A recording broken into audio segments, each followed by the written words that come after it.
என் பையன் பேர் ஹரி, 7th படிக்கிறாங்க சார். யுனைடெடில் ஃபஸ்ட்டு வந்து மெட்ரிகுலேஷனில் போட்டிருந்தோம். இப்போ சிபிஎஸ்சியில் போட்டிருக்கோம். சிபிஎஸ்சி போனதுக்கப்புறம் கொஞ்சம் வந்து படிக்கிறது கொஞ்சம் ரிஸ்க்காக இருந்துச்சு. இங்கே இதை பார்த்து நாங்கள் யூடியூப்லலாம் சர்ச் பண்ணி பார்த்து வந்ததுக்கப்புறம் இப்போ கொஞ்சம் பரவாயில்ல, நல்லா இருக்கான். மார்க்ஸ் வந்து ரொம்ப கம்மியாக எடுத்துருந்தேன். டியூஷனில் ஒரே கம்ப்ளைண்ட் இருந்துகிட்டே இருந்துச்சு.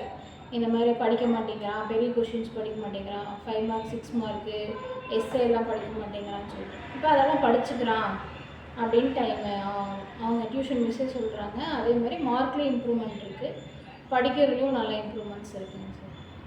ஓகே, உனக்கு என்ன சேஞ்சஸ் இங்கே வந்ததுக்கப்புறம் வாட் சேஞ்சஸ் யூஸா? நான் வந்து ஃபஸ்ட்டு ப்ராக்டிஸ் டெஸ்ட்டு ஹாஃப் இயர்லாம் 5 to 7 மார்க் எடுத்துகிட்டு இருந்தேன் ப்ராக்டிஸ் டெஸ்ட்டில். இப்போ வந்து கொஞ்சம் 15 to 20 ஃபுல் செட்டம் எடுக்க ஆரம்பிச்சிட்டேன். ஃபுல் மார்க்ஸ் எல்லாம் எடுக்க ஆரம்பிச்சிட்டேன். Very good. 20 out of 20 எடுத்திருக்கியா? 20 out of 20 maximum எவ்வளோ மார்க் எடுத்திருக்கேன்? மேக்ஸிமம் நான் வந்து 18.5. Very good, very good. So நீங்கள் சேர்ந்து எவ்வளோ மந்த் ஆச்சு? நான் சேர்ந்து 2 months. ஸோ 2 monthsல 5 மார்க்ஸ்லேருந்து 18 மார்க்ஸ் வரைக்கும் வந்திருக்கேன். Very good, very good. Next round எல்லாம் நல்லா படித்தேன்னா ஃபுல் மார்க்கே எடுத்துருவேன்.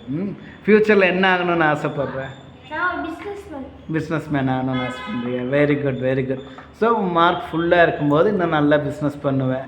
பெரிய பெரிய காலேஜில் நல்லா படிக்க முடியும். நாங்கள் சொல்கிற எக்ஸசைஸ் எல்லாம் ஃபாலோ பண்ணிவிட்டு இப்போ ஸ்டடீஸில் ஃபஸ்ட்டு எவ்வளோ ஹவர்ஸ் படிப்பு ஒரு லெசனுக்கு, இப்போ எவ்வளோ ஹவர்ஸில் ஃபினிஷ் பண்ணுறேன்? ஃபர்ஸ்ட்ல வந்து ஒரு லெசனுக்கு 2 days 3 days அப்படி எடுத்துப்பேன். இப்போ வந்து கொஞ்சம் 2 hours.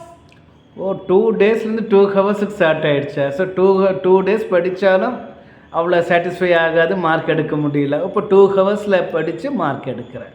Very good. அவன் சொல்கிறதெல்லாம் நிஜமா மேடம்? ஒரு லெசன் 2 days எடுப்பான்.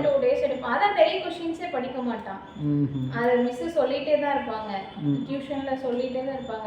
அவங்க டெய்லி ஃபோனே பண்ணிடுவாங்க, ஃப்ரெண்டு தான், ஆனால் ஃபோனே பண்ணிடுவாங்க. படிக்க மாட்டேங்கிறான்ப்பா, சொன்னால் கேட்க மாட்டேங்கிறான், வேடிக்கை பார்க்குறான், பேசிகிட்டே இருக்காம்பாங்க. இப்போ அவங்களே இந்த ஒரு 10 days 15 days சொல்கிறாங்க, ஒன்றும் பிரச்சனை இல்லைப்பா, படிச்சு எழுதிடுறான். அப்போ இவனால் படிக்க முடியுது, இவன் தான் பண்ண மாட்டேங்கிறான் அப்படிங்கிற மாதிரி அவங்க சொல்கிறாங்க. ஆனால் நான் அவங்ககிட்ட சொல்லலை இந்த கிளாஸில் சேர்த்துக்கிறோம். Okay, okay. நீங்கள் புதுசாக வர பேரண்ட்ஸ்க்கு பார்க்குறவங்களுக்கு என்ன சொல்லணும்னு விரும்புகிறீங்க? புதுசாக வர பேரண்ட்ஸ்க்கு இது வந்து எப்படி சொல்கிறது, காட் கொடுத்தது தான். நாங்கள் எப்படியோ எங்கெங்கெல்லாமா சர்ச் பண்ணோம். நானும் வந்து இவனை எப்படியாவது இது பண்ணோம் அப்படிங்கிறதுனால நிறையா பக்கம் போயிட்டு வந்துட்டோம். இது காடோட கிஃப்ட்டுன்னு தான் நான் சொல்லுவேன் சார். ஓகே. ஸோ சயின்டிஸ்ட் வந்து இது நல்லா நான் கரெக்டான டைமில் நாங்கள் வந்திருக்கோம், எங்களுக்கு அதுவும் கொஞ்சம் ஹாப்பியாக இருக்கும். ஸோ கடவுள் நல்ல பிரெயின் நமக்கு கொடுத்துருக்காங்க. இவ்வளோ நாள் நமக்கு எப்படி யூஸ் பண்ணுறதுன்னு ஒரு கன்ஃபியூஷன் இருந்துச்சு. இப்போ சயின்டிஸ்ட் வந்து ஒரு ரிசர்ச் பண்ணி நம்ம ஃபுல் பிரெயின் யூஸ் பண்ணும்போது எல்லாருமே ப்ரில்லியண்ட்டான ப்ரூவ் பண்ணியிருக்காங்க. Okay, thank you madam. தேங்க்யூ.